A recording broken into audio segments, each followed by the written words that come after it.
Hello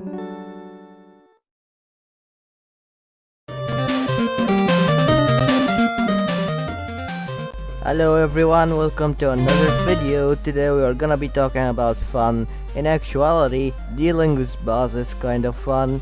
You know, basically which robot masters that offers a feeling of amusement when fighting him. Since I didn't experience fighting the robot masters from Mega Man 11, I won't sadly add any of them, so I don't need to worry about deciding the one from each game since I didn't play Mega Man 11. And yeah, if you are questioning why did I make videos including Mega Man 11 contents in it, it is because these were judged by a point of perspective.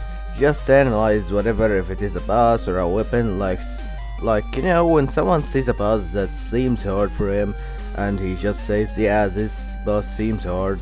It's basically like that, but with more analyzing to potentially decide if it is really that way or not. But I just didn't want to apply this to decide whichever robot master from Mega Man 11 is fun or not. I have to experience that first to decide.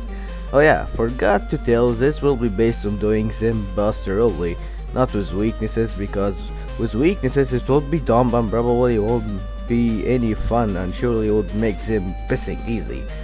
Without taking it too long with the introduction, let's get right into the list of top 10 most fun robot masters in my opinions.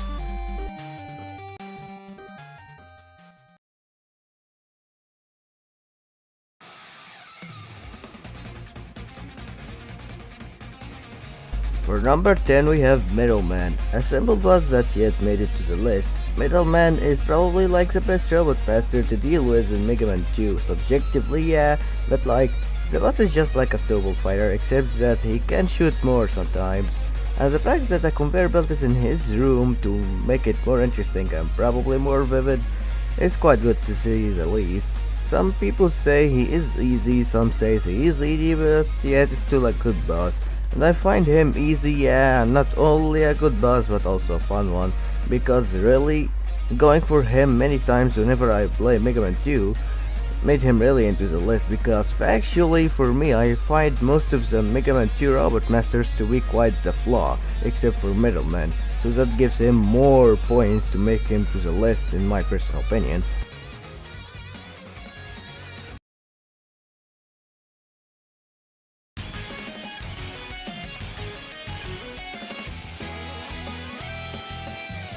Next up is Nipple Man. Nipple Man is a controversial robot master and a popular one among the rest of the robot masters. Not gonna lie, he's probably a very simple boss, yet he's still dangerous and feels energetic.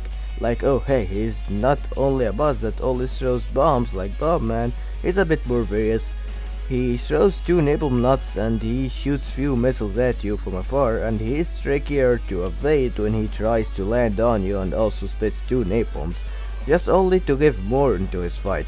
Nipple Man is like one of the better NES Mega Man robot masters to fight overall in my opinion. That's why he is maybe a popular robot master, as I said before.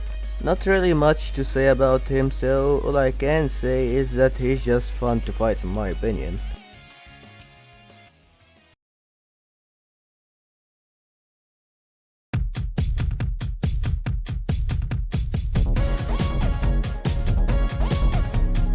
Next up we have the Cruel Guts Man. I guess a slight amount of people like this and think that this boss is fun, but not as much. I simply like this boss and I prefer him more than the other first robot masters from Mega Man 1. Yes, I like Man in that game, but doesn't change the fact that I also like Gutsman's fight more. There are other factors to me for picking a Man as my favorite from Mega Man 1. Gutsman is simply just for the fight. I amusingly find Gutsman's fight to be more unique than the others. He shakes the ground, making you stunned if you made a contact with the floor while it's shaking, which makes you think twice before doing any action. Gutsman also throws rocks at you, making the timing your jumps condition a bit ruthless. Yeah, there are few bosses who shake the floor and stuns you back, but I think Gutsman nailed it first. Good job Gutsman, your booty is so thick that it even nails down a good fight.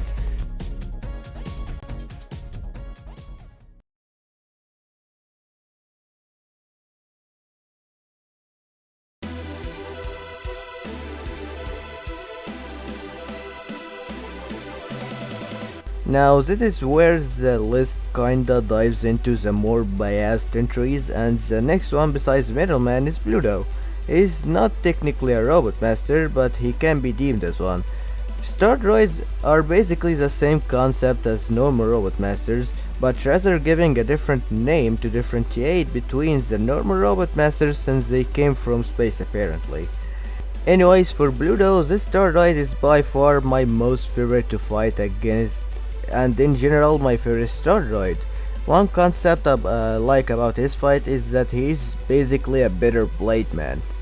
Blade Man is mostly a clinging or clutching robot master that likes to cling to walls a lot and fight from afar most of the time. In Pluto's case it's both, fighting in a night combat and kiting combat, aka special damage inflicting. He is a bit more acrobatic than the other star droids, makes him more vivid to fight against. He has a set pattern which is easy to memorize, yeah, but doesn't change the fact that he can still be a bit challenging to dodge. Especially on a low screen size like the Game Boy's, that kind of makes him excel a bit more in the challenging department. Because of that screen crunch, too tiny of a room could make it a bit intolerable, I guess. I mean, you can still never get a hit from Pluto while fighting him, but that's the reason of why he could be a bit cruel. And I find him fun for that. Like all of that stuff that he does, from dashing and clinging to walls to shoot projectiles at home at you, and all of that stuff that makes him quite the frolic to me.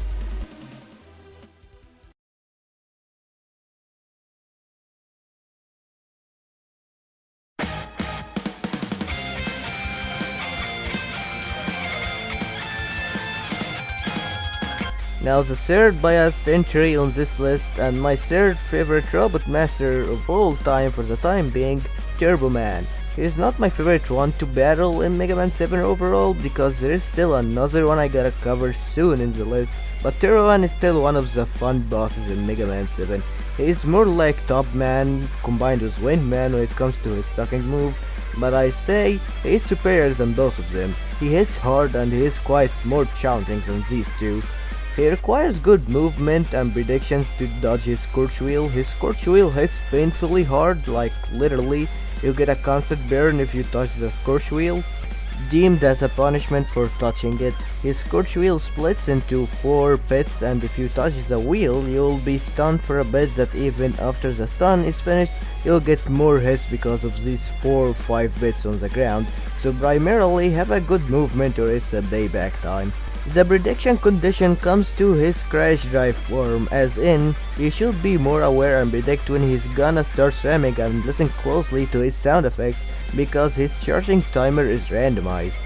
He's quite a good boss, but yet I heard some negatives about him. However, I guess these negatives are based on a skill issue. But of course I won't complain about your opinions and I would rather respect it.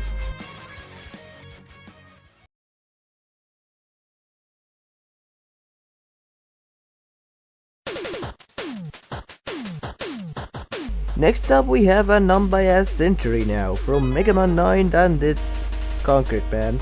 He shares one reason for him being there in the list like Gutsman. I mentioned in the Gutsman's entries that Gutsman nailed down the shaking earth concept, which is a thing that Concrete Man has, but Concrete Man has more than that. Simply his concrete shots. The concrete blocks can screw your vision by obstructing your way when they are solidified. The shots themselves also freeze you for a longer time than the earthquakes he does. He is an agile boss too, despite him looking fat. Means he can move around and take some of your HP down easily if you got simply frozen or stunned.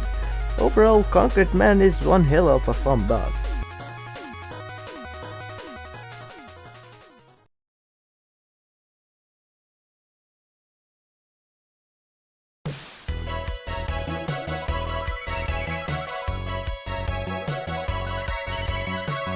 Now here's the real Mega Man 7 boss that I find fun to fight besides Turbo Man, and it's Freeze Man.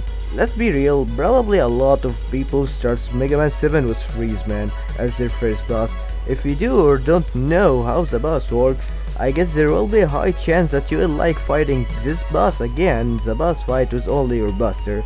Freezeman has a strategy when it comes to fighting him. He has that Crushman syndrome of when you shoot the boss jumps, but incredibly well done this time. Freezeman is far superior than Crushman in that concept, because he does more things than just jumping and shooting a bomb at your face or ground. Freezeman has more viable moves that can be a real challenge, like frozen snowflakes that he shoots that can split. He can frickin' freezes the ground beneath you to either get frozen feet or a slippery arena, and he can summon icicles from above.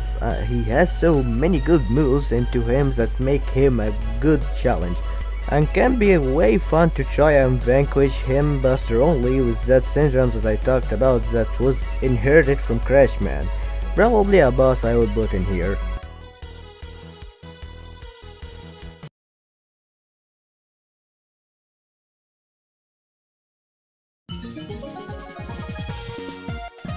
Another non-biased entry as the first entry of the top 3, we have Grenade Man. Grenade Man shares Pluto with the concept department. Both are simply just as fun, and this time around the screen is not crunched, but there are few differences that made me prefer Grenade Man over Pluto when it comes to their battles.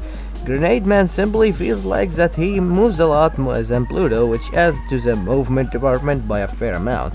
He has more moves than Pluto here. He can toss 3 small grenades, he can shoot flash bombs that are invulnerable to your shots, and they also deflect them, so essentially he can be defensive with these. He can shake the arena with these flash bombs to drop girders from above too. This boss has an assortment of attacks that trumps Pluto, and that's not all too. Grenade Man can frickin' destroy the whole floor to bring you down with him in the second floor. The second floor is more uneven than the first floor. Also, Grenade Man is not that hard in that second phase, but it's still fun to see a transition like that.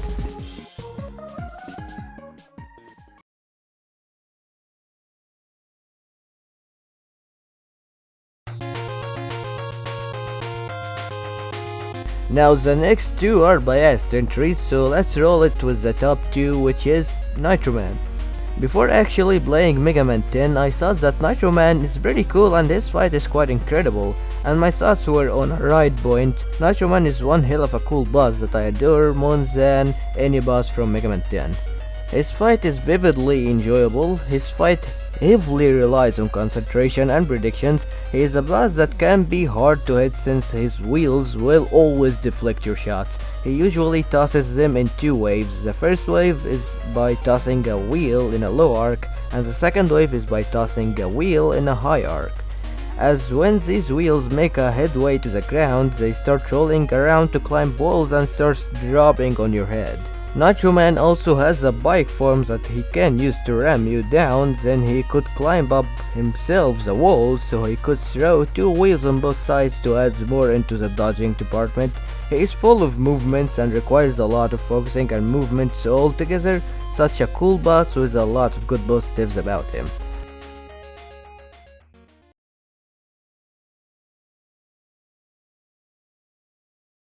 Before reaching my number 1 spot, I gotta present to you some honorable mentions. Jewel Man. Never really liked Jewel Man's design or even his weapon because I found it too overpowered, but damn, once I played MegaMan 9, I immediately liked his boss fight. It relies on strategically timing your jumps because he also shares the same Crashman syndrome, except that it only occurs when the player jumps. Needle Man. Simply, I would describe him as a more harder Metal Man. He is not on the list because he doesn't have a conveyor belt unlike Metal Man's, however. Astro Man, Mega Man, and Bass. The only boss I actually find fun aside from one boss. He can be a bit hard due to his big size and the small screen, but nonetheless he is a quite tolerable of a boss that relies on just good predictions. And finally, Tornado Man. He is the only biased entry in the honorable mentions. Quite good of a boss that has some lethal spikes for his arena that can be more dangerous to get around with, since Tornado Man's whole concept is to give you a dreadful time getting around fighting him in an arena like that, and I love it.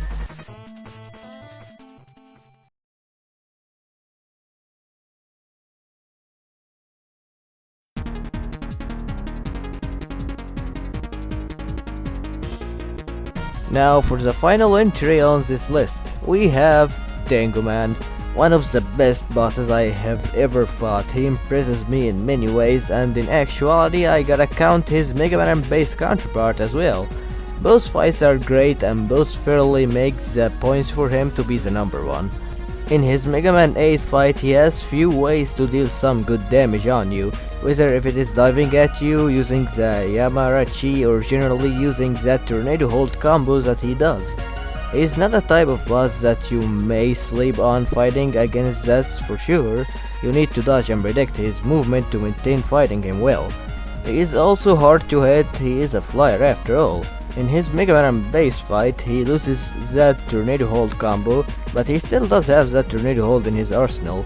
In MegaMan base, he is way harder to hit than his MegaMan 8 fight in my opinion, and he still hits hard too. Points to his boss fight arena too for making the boss fights look lethal. The fun factor for me for boss fights is that you just primarily need to not get hit and screw up, because the consequences may be dreadful.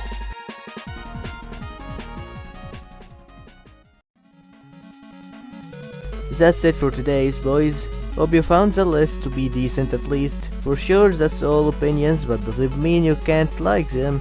I'm just asking politely that if you may not like the list, I'm just beseeching for the people to not take it seriously. I have seen comments like these before, just generally respect the opinions, it's not like a war or something. But anyways, make sure you also mention your robot masters that you had fun time fighting against. I'll make sure to check them. Alright, that's all I wanted to say. Hopefully I'll see you guys in the next one.